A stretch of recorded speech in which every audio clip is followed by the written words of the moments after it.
ब्रह्मनाथ। ओ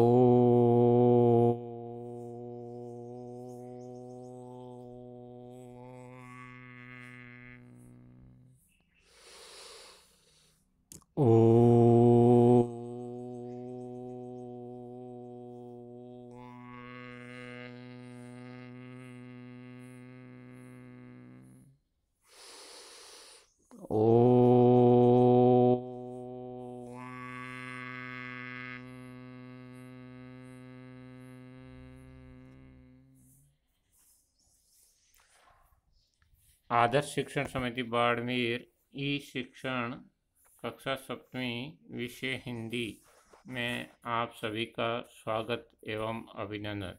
आज हम पाठ 3 हिमालय की बेटियां का पहला भाग पढ़ेंगे।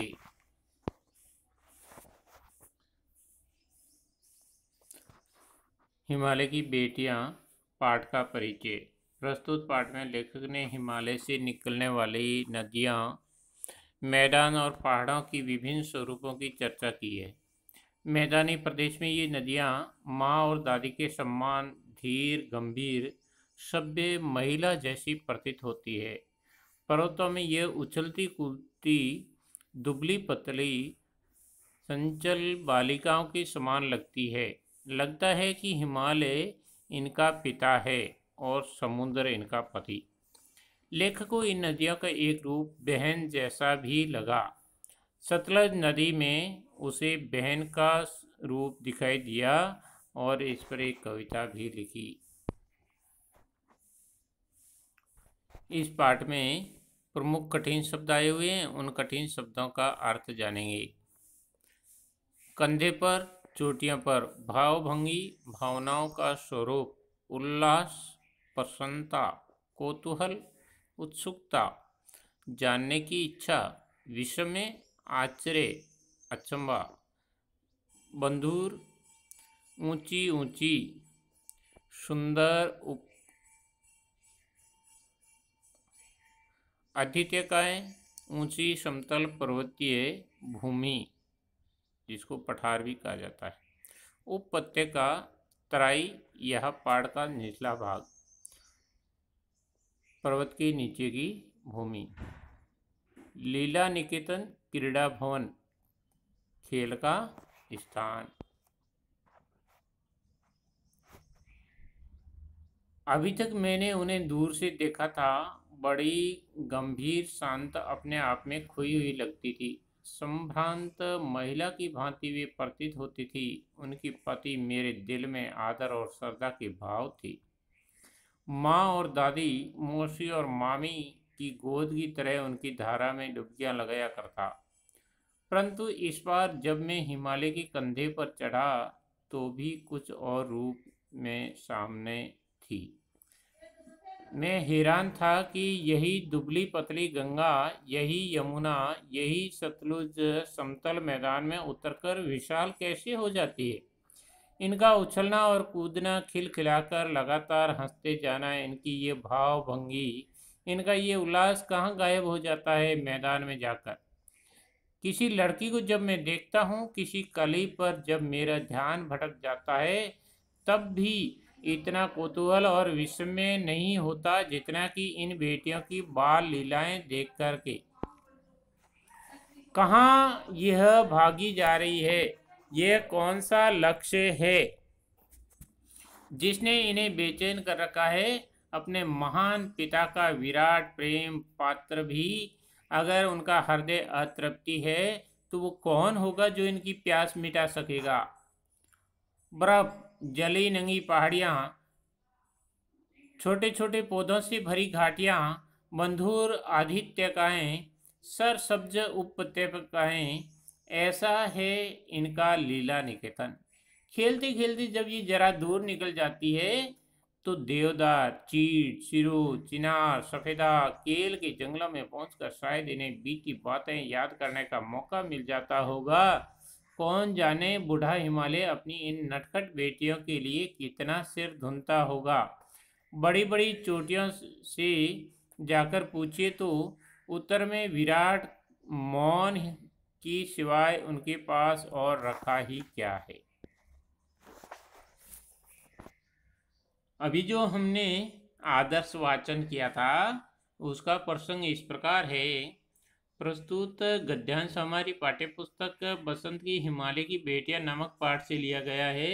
हिमालय की बेटियां पाठ के लेखक नागार्जुन हैं। लेखक ने प्रकृति के बारे में बड़ा ही सुंदर एवं मनोहरी वर्णन किया है। लेखक नागार्जुन कहते हैं कि पर्वतों के शिखर पर पहुंचकर नदियों के प्रति अपने मनोदशा का वर्णन किया है। व्याख्या इस प्रकार है। लेखक कहता है कि दूर से अभी तक जो नदियां एक शिष्ट सभ्य महिला की भांति बहुत ही गंभीर शांत अपनी ही काम में व्यस्त दिखाई देती थी, जिनके प्रति मेरे हृदय में सम्मान और श्रद्धा का भाव था। जिस प्रकार से दादी माँ मौसी मामी की गोद की तरह इनकी धारा में डुबकी लगा करके मैं आनंदित होता था। जब मैं पर्वतों की चोटियों पर चढ़ा तो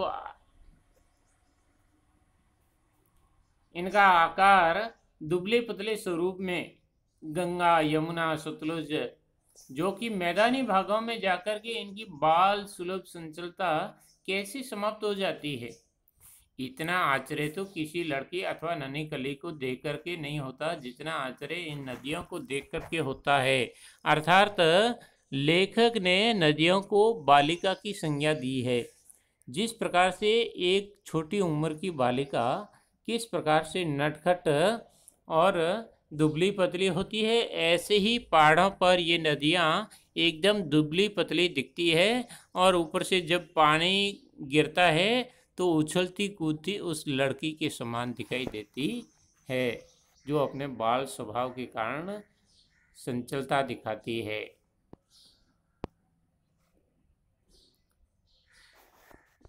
दूसरे अंतरा। लेखक पर्वतों से निकलने वाली नदियों को देखकर मनोवैज्ञानिक ढंग से नदियों की मन की बात को व्यक्त कर रहा है। लेखक कहता है कि निरंतर बहने वाली नदियों का अंतिम लक्ष्य क्या है, जिसके कारण ये इतनी व्याकुल है, हमेशा आगे ही आगे बढ़ती रहती है, कभी शांत या रुकने का नाम ही नहीं लेती है, हमेशा आगे बढ़ने का प्रयास करती रहती है। हिमालय जैसे महान पिता का असीम स्नेह लाड प्यार पाकर भी यदि ये संतुष्ट नहीं है तो वो कौन है जो इन्हें संतुष्ट कर सकेगा। बर्फ से ढकी पहाड़ियां, हरियाली युक्त घाटियां, गहरी गुफाओं वाला क्रीड़ा स्थल मानो इनका घर है। ऐसा प्रतीत होता है कि जब ये नदियां बहकर आगे बढ़ जाती है तो उनके मार्ग में अनेक प्रकार के पेड़ पौधे आते हैं। उनमें से प्रमुख पेड़ है देवदार, चीड़, सरू, चिनार, सफेदा, केल आदि के बड़े बड़े जंगल है और वहां पहुंचकर शायद इन्हें अपने बचपन की बातें करने का अवसर मिल जाता है, ऐसा लगता है। यानी पेड़ों से जब नदी टकराती हुई आगे बढ़ती है तो ऐसा प्रतीत होता है कि वह उनसे शायद बातें कर रही है। इतना ही नहीं, ये जंगलों के मार्ग से भी भटक जाती है। लेखक कहता है कि बूढ़ा हिमालय अपनी नदी रूपी नटखट बेटियों के लिए न जाने मानसिक रूप से कितना परेशान होता होगा। यदि ऊंची ऊंची शिखरों से भी जाकर पूछा जाए तो वो उत्तर नहीं दे सकेंगे। इस प्रकार लेखक नागार्जुन ने नदियों की महिमा एवं उनकी संचलता का बहुत ही बड़ा रोचक वर्णन किया है। अब इस गद्यांश से कुछ बोध प्रश्न जिनके उत्तर भी मैं यहाँ दे रहा हूँ, तो आप अपनी कॉपी में सुंदर ढंग से लिख करके करेंगी।